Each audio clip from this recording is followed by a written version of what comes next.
बच्चों, हम सब बचपन से ही कहानी सुनते आ रहे हैं।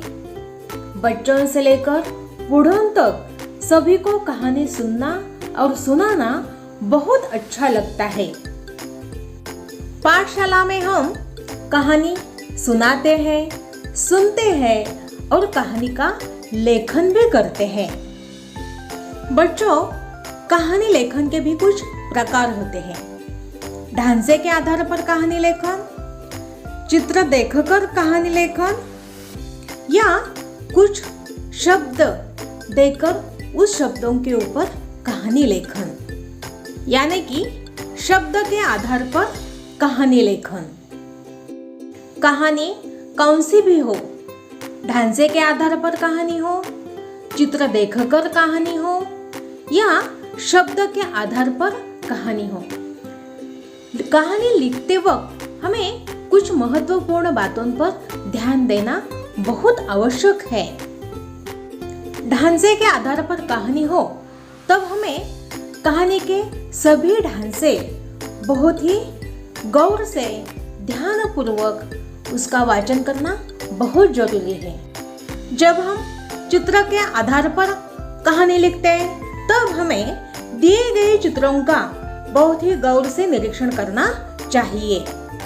जब हम कहानी के ढांचों का वाचन करते हैं या चित्रों का निरीक्षण करते हैं तब कहानी पूरी तरह से समझ में आ जाती है। दिए गए ढांचों में, दिए गए चित्रों में कौन सी घटना घटी हो, इस बात का हमें गौर से सोचना चाहिए। कहानी में घटना, स्थान, पात्र या दृश्य का वर्णन करते समय सभी पात्रों का नाम देना चाहिए। पात्रों की निश्चिति होना यह एक महत्वपूर्ण बात है। कहानी या पात्रों के बीच वार्तालाप या संवाद होने चाहिए। संवाद बड़े स्वाभाविक, छोटे और स्पष्ट होने चाहिए।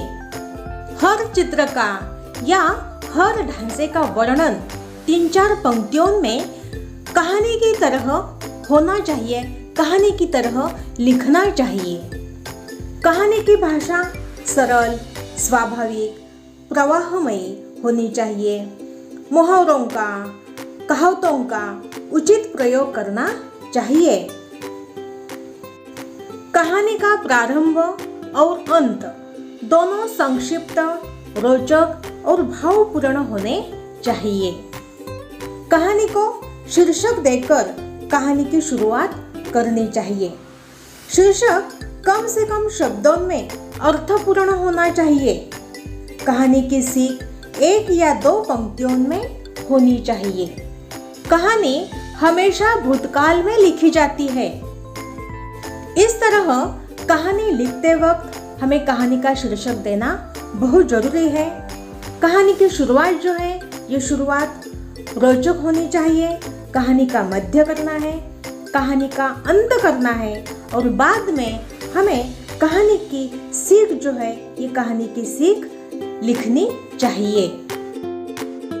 बच्चों, कहानी लिखते समय इन बातों पर ध्यान देना बहुत आवश्यक है।